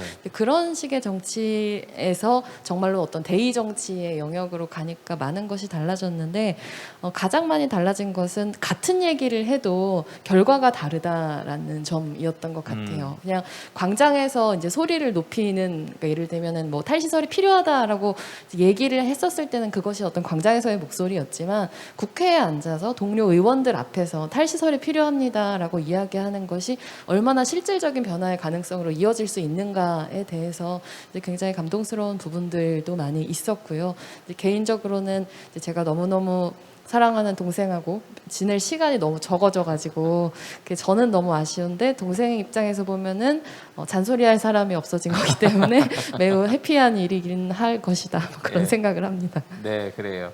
앞서 저희가 이제 사전 미팅 때도 잠깐 말씀을 나눠봤습니다만은 그 뭐 이제 동생 얘기도 해주셨지만은 그 예전에는 사실 그 가족 중에 그 장애인이 있으면은 뭐 바깥으로 이렇게 알리는 걸 좀 꺼려하고 그랬던 적이 많았단 말이에요. 근데 요즘에는 뭐 장애인분들이 정말 바깥에서 많이 생활도 하시고 전문직으로 진출하셔서 생활하신 모습을 보면서 저도 방송을 뭐 십몇 년 동안 해왔습니다. 정말 많은 변화가 있었구나. 우리 가족들에게도 많은 변화가 있구나. 긍정적으로 변화가고 있구나 하는데 그 중심에는 또 이제 국회에서 입법하시는 우리 국회의원님들, 당사자들도 계시고 가족들도 계시기 때문이 아닌가라는 생각을 합니다. 많은 분들께서 좀 국회로 진출을 하셔서 더 좋은 법안들 많이 만들어졌으면 좋을 것 같습니다.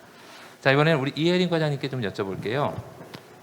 장애인 접근성 개선 관리와 관련해서 어떤 에피소드가 좀 있다면 말씀해 주시겠어요? 그 한민수 선수가 너무 감동적인 에피소드를 말씀해 주셔가지고 네. 네. 뭐 에피소드라기보다는 사실 좀 힘든 점이 있었죠. 이제 민간의 음식 숙박업주분들에게 장애인을 위해서 시선을 개선합시다 이렇게 이야기를 했을 때 지금은 진짜 더 1도 안 먹히겠죠. 지금은 그거 개선할 시간이 어딨냐. 지금 문도 못 여는데 이렇게 하시겠지만 4년 전에도 저희가 대회 개최 2015년부터 7년까지 한 2년 정도 저는 진짜 그때는 더 정말 실무자 지금도 그렇지만 그때는 실무자 입장에서 무엇인가 큰 그림을 그리는 것도 있었지만 단 한 사람의 마음이라도 바꿔보자라는 게 그냥 제 목표였어요. 한 사람의 장애에 대한 인식이 조금이라도 바뀌면 그 사람의 가족, 그 사람의 이웃 다 퍼져 나갈 수밖에 없거든요. 근데 이제 저희가 음식이랑 숙박업주분들 교육을 딱 1년에 몇 번 못했어요.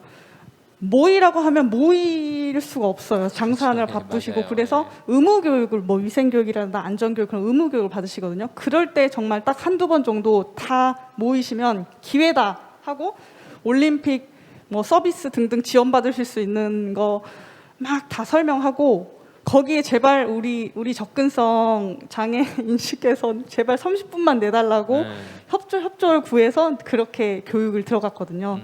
교육이 끝나고 이제 어떤 그 사장님께서 이제 이렇게 말씀을 하셨는데 근데 선생님 우리 식당에는 장애인이 안 온다. 장애인이 안 오는데 왜 경사로를 설치를 해야 되냐 이러는 거예요. 그래서 사장님 사장님 식당에 혹시 식당 음식이 맛이 없는 거는 아니냐. 이제 제가 그렇게 맛이 그래서 장애인이 안 오는 게 아니라 사장님 못 오는 거다. 지금 올 수 있는 그 환경이 되시냐? 아니다. 우리는 뭐 계단도 있고 뭐 이렇게 말씀하시더라고요. 그래서 우리의 인식이 이렇다. 안 오니까 안 해도 된다가 아니라 못 오고 있는 거다 지금. 그래서 그런 말씀을 이렇게 드렸는데 그때 이렇게 되게 그거를 받아들여 주시더라고요. 그래서 그게 너무 감사했고. 되게 뿌듯한 그런 교육 현장이었어요. 물론 그런 작은 30분의 교육 현장을 사실 그 패럴림픽 대회를 준비하면서 아무도 모르시겠지만 저밖에 모르겠지만 저와 이제 그 인식 개선 강사분들 이제 같이 함께 도와주셨던 분들 아직도 너무 감사한데 현재 지금 그 강원도에 그때 개선되고 교육 들으셨던 그런 그 업주 사장님들의 마인드가 여전히 변하지 않고 지금 코로나 시기 때문에 많이 힘드시겠지만 그래도 그 마인드를 가지고 더 네, 번창하시길 이번 기회를 통해서 예, 보고 계시나요? 네, 네, 네, 그런 바람으로 네, 한 가지 이야기를 네, 드렸습니다. 예, 아마 접근성 문제를 얘기해 주셨는데 사실 그 접근성과 관련해서 많은 또 비장애인 친구들이 오히려 장애인들이 접근 가능한 식당이라든가 아니면 숙박업소들을 찾아갈 수 있게끔 그 앱을 또 만들어주고 그러거든요. 그런 모습들도 보면서 이제 진짜 장애인들도 마음 먹으면 언제든지 좋은 식당, 좋은 숙소를 갈 수 있겠구나, 그런 여건을 좀 마련해 주십사 하는 그런 부탁을 하신 것 같아요. 네, 네, 맞습니다. 네, 알겠습니다. 자, 이혜린 과장님 말씀 들었고요. 이제 최용걸 국장님은 아무래도 이제 정책 일을 하시다 보니까 2018년도에 저도 그 자리에 있었습니다만 청와대에서 발달장애인 가족 지원과 관련해서 그때 그 정책을 발표를 했었잖아요. 이와 관련해서 좀 하실 말씀이 있으시다고요? 2018년도에 예, 그 문재인 대통령께서 이제 각 관련 부처와 합동으로 이제 발달장애인 생애 주기별 종합 대책을 발표를 했고요. 그랬죠, 예. 저희도 되게 굉장한 큰 의미가 있다라고 생각이 듭니다. 왜냐하면 그동안 계속 말씀드렸지만 굉장히 열악했던 발달장애인 지원 체계 속에서 부모님들이 대부분의 지원의 책임을 맡을 수밖에 없었던 상황에서 문재인 대통령께서 이제 국가가 나서서 발달장애인의 지원에 대해서 책임을 지겠다라고 선언한 귀중한 선언 그 발표라고 생각이 되는데요. 좀 아쉬웠던 부분은 발달장애인 종합대책 역시 기존의 열악한 지원 체계에서 약간의 수정 보완된 것뿐이지 발달장애인과 그 가족의 현실을 파악하고 그들의 목소리를 담아서 정책이 나올 부분은 아니라고 생각이 들거든요. 네. 그리고 당시에 발표하실 때에도 앞으로 이제 수정 보완을 하면서 이행을 하시겠다라고 하면서 민관 협의체를 구성하겠다. 그래서 발달장애인과 그 가족의 목소리를 담겠다라고 약속을 하셨음에도 불구하고 아직까지 민관 협의체가 구성돼 있지도 않고요. 또 정부는 전혀 지금 현재 발달장애인과 가족의 현실을 파악하고 있지 못하니 제 생각으로는 우선 발달장애인 관련된 생활시태조사 전수조사가 우선되어야 될 거라고 생각이 들고요. 또 민간협의체를 구성해서 그 결과에 따라서 발달장애인 필요에 맞는 지원 체계를 구축하는 것들이 문재인 대통령께서 약속하신 발달장애인 생애주기별 종합대책을 완성해 가는 방법이 아닐까라는 생각이 듭니다. 네, 알겠습니다. 자, 또 다른 질문을 좀 드려보도록 하죠. 다시 우리 한민수 홍보위원님. 지금 코로나 시대에 살고 있고 또 이제 이 코로나가 끝나고 나면 포스트 코로나, 그러니까 코로나 이후의 시대를 저희가 또 준비를 해야 되는데 행복한 장애 체육을 위해서 누구다 배제되지 않으려면 어떤 대책들이 좀 필요하다고 생각하십니까? 저는 그 국가대표 선수 생활을 25년을 했고 또 장애인 체육 현장에서 한 1년 정도 근무를 해봤는데요. 지금 현재 보면 비장애인 지도자님들이 장애인 체육을 거의 90% 이상을 맡아서 하고 계세요. 그러다 보니까 지금 문제점이 발생하는 부분들이 뭐냐면 비장애인 체육을 그대로 장애인 체육에 접목을 시키다 보니까 좀 보이지 않게 선수들과 지도자들의 좀 마찰들이 좀 종종 많이 일어나는 경향들이 있어요. 그래서 일단은 저는 여러 가지 해결 또 문제점들이 많지만 그 중에 장애인식 개선이 먼저 돼야 된다라는 생각이 좀 들어요. 그래서 그 비장애인 체육에서 배우신 그 지도자님께서 비장애인 지도자분께서 장애인 선수들을 가르칠 때 그들이 어떻게 장애를 가졌는지, 장애 유형은 어떤지 뭐 이런 부분들에 대한 어떤 인식을 좀 하고서 저희들 지도를 하면 보다 좀 그 갭이 좀 줄어들 거라는 생각이 많이 들고 있고요. 그리고 지금 현재 그 홈트레이닝해서 그 프로그램들이 굉장히 많잖아요. 비대면으로 지원도 많이 하고 있는데 문제는 그 비장애인 쪽에 어떤 그런 자료들은 굉장히 많아요. 그 이유가 키가 크든 키가 작든 그 비장애인에 맞춰서 그 프로그램을 짜다 보니까 누구나 다 집에서 맨손으로 다 따라할 수 있는데 저희 장애인분들은 장애 유형도 다르고 심지어 장애 유형이 같아도 언제 다쳤느냐에 따라서 그 제공되는 홈 트레이닝을 할 수도 있고 못 할 수도 있어요. 그렇죠. 예. 그리고 또 더더군다나 혼자서 할 수 있는 부분들이 굉장히 좀 부족해요.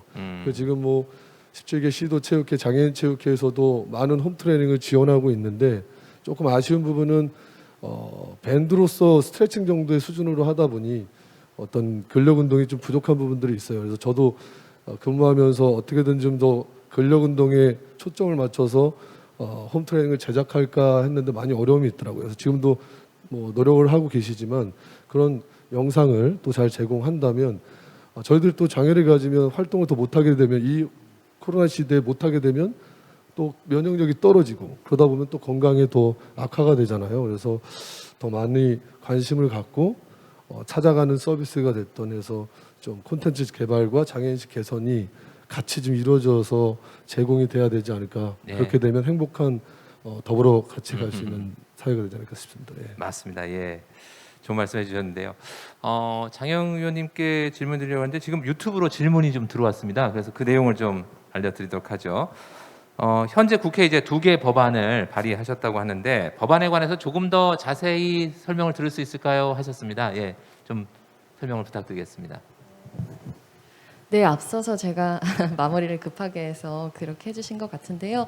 먼저 탈시설지원법에 대해서 말씀을 드리면 말 그대로 우리 사회에 지금 여러 가지 이제 장애인들이 지역 사회에서 살아가시는 분들도 계시지만 특히나 이제 지적 장애를 가진 분들, 발달 장애를 가진 분들의 경우에는 이제 많은 분들께서 또 이제 시설에서 장애인 거주 시설에서 살고 계시기도 합니다.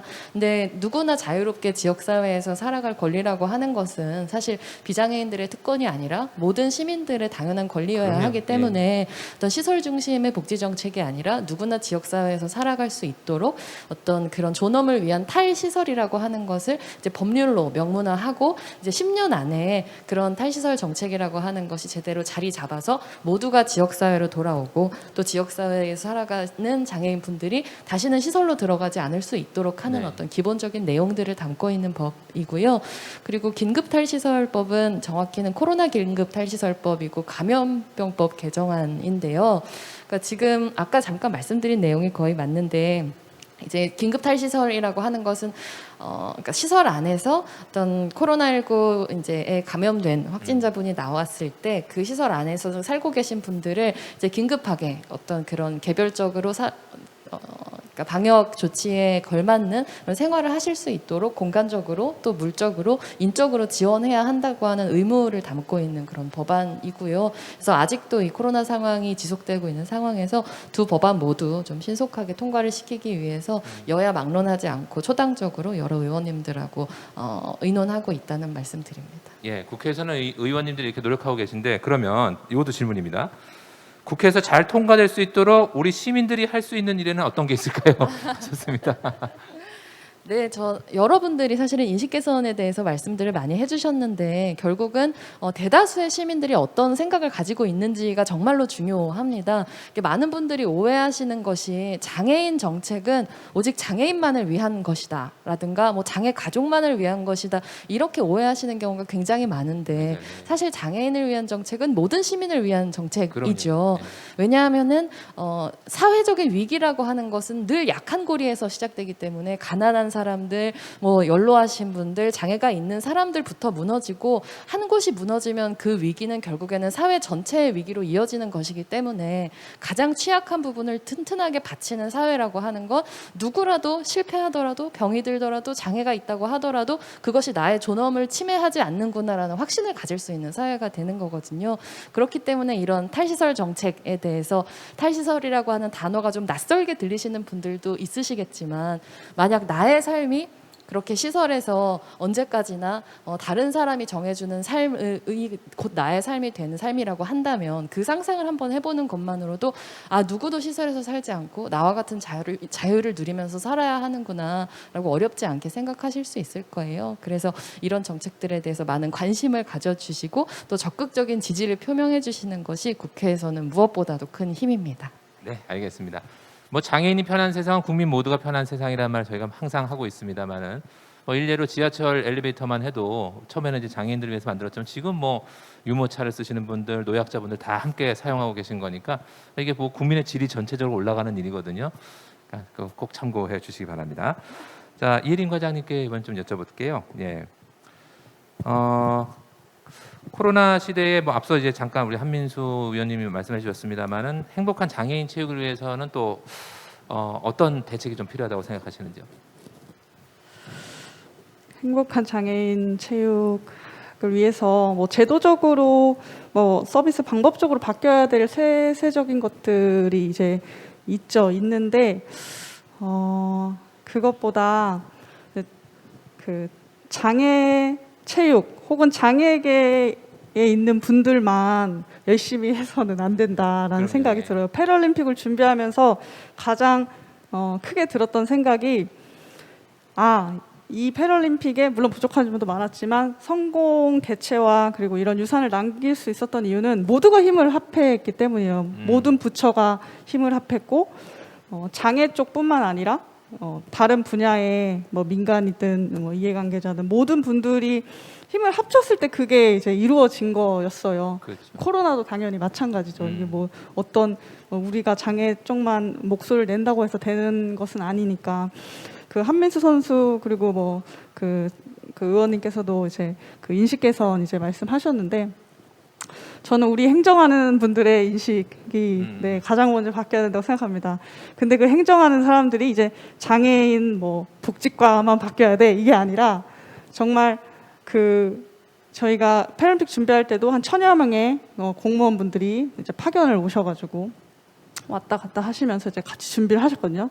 그 전 부처와 그리고 지자체까지. 근데 그분들 같이 패럴림픽 준비했단 말이에요. 하고 나서 이제 다시 이제 지금 본 그 부처로 다 돌아가셔서 지자체로 돌아가셔서 이제 업무들을 하고 계신데 그때 정말 적극 행정해 주셨으면 좋겠습니다. 저도 이제 공공기관에 종사하는 사람으로서 정말 뭐든지 적극적으로 하려고 노력을 하는데 물론 적극적으로만 한다고 되는 건 아니겠죠. 근데 그 마인드를 기본으로 해서 행정 처리에 어떤 내가 무슨 책임을 져야 하는 거 아닐까라는 그런 두려움은 가지지 않으셔도 될 것 같아요. 적극적으로 하면 소극적으로 했을 때보다 리스크는 높을 수 있지만 효율은 훨씬 더 좋기 때문에 예를 들어서 비장애인만을 위한 장애인이 배제된 정책이나 그런 계획을 세운 후에 향후에 이거를 고친다고 생각하면 거기에 드는 그 예산과 노력이 더 크게 수반이 그럼요. 됩니다. 예. 네, 그래서 처음부터 패럴림픽을 함께 경험하셨던 분들, 뭐 아닌 분들도 있으시겠지만 그분들이 각자의 자리에서 돌아가셨을 때, 네, 저처럼 저도 잘 해야겠지만 저처럼 그런 마인드를 잃지 않으시고 함께 노력해 주신다면 장애인 체육은 저절로 네, 행복해져요. 그 안에 다 포함되어 있는 거기 때문에 네, 저는 그렇게 생각을 하고 네, 나중에 네, 제도적인 거나 이런 서비스적인 것은 또 토론할 수 있는 기회가 있었으면 네, 좋겠습니다. 고맙습니다. 예. 최영걸 국장님, 그 장애인 인권과 정책에 있어서 뭐 지금 코로나 시대를 살고 있는 아니면 이제 코로나가 끝난 이후에 어떤 좀 사회적인 대책들이 좀 필요하다고 생각하시는지요? 네. 많은 대책이 필요하겠지만요. 우선 아까 장혜영 의원님이 말씀하신 탈시설 지원법 관련돼서 연동해서 말씀을 드리면 보통 부모연대는 지역사회에서 발달장애인이 살 수 있도록 정책이 만들어져야 된다라고 얘기를 하고 있는데요. 보통 지역사회에서 발달장애인이 살아갈 수 있는 정책을 만들어가는 것과 탈시설은 구분된 것이 아니라고 생각을 하고 있거든요. 그러니까 혹자들은 해외 사례를 들면서 탈시설을 하기 위해서는 지역사회 시스템이 먼저 구축이 돼야 된다라고 이렇게 말들을 하고 있지만요.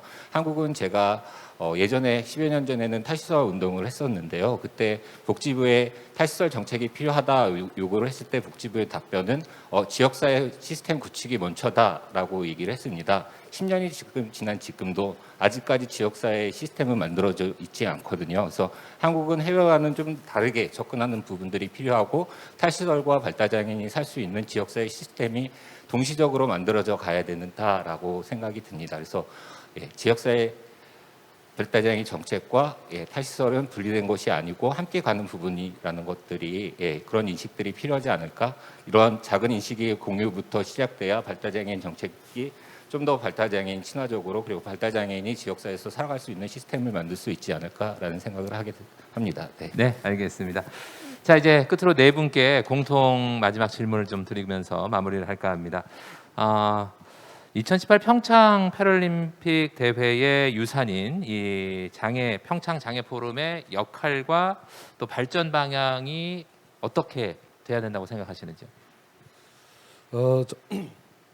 저는 지금 그 평창 기념재단에서 하는 그 반다비 캠프 파라 아카데미라는 어떤 그 유산 사업을 지금 계속 활발하게 진행하고 있거든요. 이제 이 포럼이 끝나면 저도 또 파라 아카데미 그 비장애인 학생들을 대상으로 또 파라 아이스하키를 소개하는 강의하고 하는 이제 일을 하러 갈 건데요. 참 저 이 사업이 굉장히 좋다라는 생각이 들어요. 이게 장애인 체육을 통해서 비장애인들께 직접 체험을 시키고 그리고 또 장애인식 개선 강의까지 또 하거든요. 그래서 자연스럽게 그런 걸 습득하면 장애인 체육을 알아가고 장애인 분들이 어떤 운동을 하고 있는가를 알 수 있잖아요. 그리고 또 우리가 비장애인 아이스하키 스탠딩 하키를 할 수는 없지만 그분들이 장애인 하키를 하는 순간 같아진다는 느낌이 좀 들거든요. 예. 그래서 이 좋은 유산 사업에 많은 사업을 재단에서 이렇게 진행해 주셔서 너무 감사하다는 말씀 드리고요. 더 발전할 수 있으려면 지금 이렇게 장애 포럼을 통해서 그런 어떤 이제 작년부터 이제 실시를 했잖아요. 물론 아쉽게도 코로나 때문에 10,000명을 체험시켜야 되는데 한 400명, 500명밖에 못 시켜서 안타깝지만 네. 이제 올해 코로나가 종식되기 희망하고 그리고 이 사업을 1년, 2년 거쳐왔으니 또 이 포럼 속에 그 섹션을 하나 넣어서 뭐가 잘 됐는지 뭐가 부족한지 그런 어떤 또 패널 하나 또 마련해 주면 더 발전되지 않을까라는 생각이 듭니다. 알겠습니다. 네. 예. 장영 의원도 한 말씀 해주시죠. 네, 평창 장애 포럼이 앞으로 계속 횟수를 거듭해 나가면서 변하지 않고 이제 지켜가야 하는 가치는 결국엔 연결의 가치라는 생각을 합니다. 우리가 어떤 뭐 올림픽, 뭐 패럴림픽 이런 아주 많은 시간과 자원을 들여서 커다란 행사를 준비하고 그 행사에 참여하는 것을 통해서 의미를 함께 느끼는 이유도 사실은 그런 하나의 가치 아래에 서로 연결되는 경험을 하기 위해서라는 생각이 듭니다.